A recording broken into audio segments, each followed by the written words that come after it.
তারিখে পাঞ্জাবের বিপক্ষে আবারও কলকাতা নাইট রাইডার্স মাঠে নামতে চলেছে, যেখানে কলকাতা নাইট রাইডার্সের শেষ দুটো ম্যাচই হেরেছে। আইপিএলের শুরু একদমও ঠিক হয়নি। কলকাতা নাইট রাইডার্স আপাতত একটা ম্যাচও জিততে পারেনি আইপিএল 2024-এ, যেখানে পরবর্তী ম্যাচে 3টেতে পরিবর্তন দেখতে পাবো, কিন্তু সবার প্রথম পরিবর্তন আমরা ওয়েস্ট ইন্ডিজের প্লেয়ারকে নিয়ে দেখতে পাবো। হ্যাঁ, আমরা কথা বলছি অবশ্যই ছোট রাসেলকে নিয়ে, রবমান পাওয়ালকে নিয়ে। যখন কলকাতা নাইট রাইডার্সের রাসেল এবং রবমান পাওয়ালকে আনিয়ে, তখন কিন্তু ছোট রাসেল অর্থাৎ রবমান পাওয়ালকে দেখতে পাচ্ছি।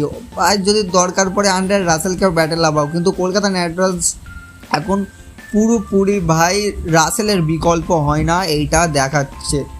রাসেলের যাই চোটটা, রাসেল বল করে দিত, ক্যামেরন গ্রিনের মতো ভাই এরকম বাকওয়াস খেলতো না। তবুও কলকাতা নাইট রাইডার্সের এখনও ফ্যান থাকবো, কিন্তু পরবর্তী ম্যাচে তিনটি পরিবর্তন দেখবো, কিন্তু আমরা ছোট রাসেলকে আগে দেখতে চাই। ক্যামেরন গ্রিনের পরিবর্তে আমরা এখানে রবমান পাওয়ালকে দেখতে চাই। অবশ্যই আপনাদের মতামত অবশ্যই নিচে কমেন্টে জানান নেন। পরবর্তী ভিডিওতে দেখার জন্য লাইক, শেয়ার, সাথে সাবস্ক্রাইব করে আমাদের চ্যানেলের সাথে এইভাবেই জুড়ে থাকবেন আইপিএল 2026-এর সমস্ত আপডেট পেতে হলে।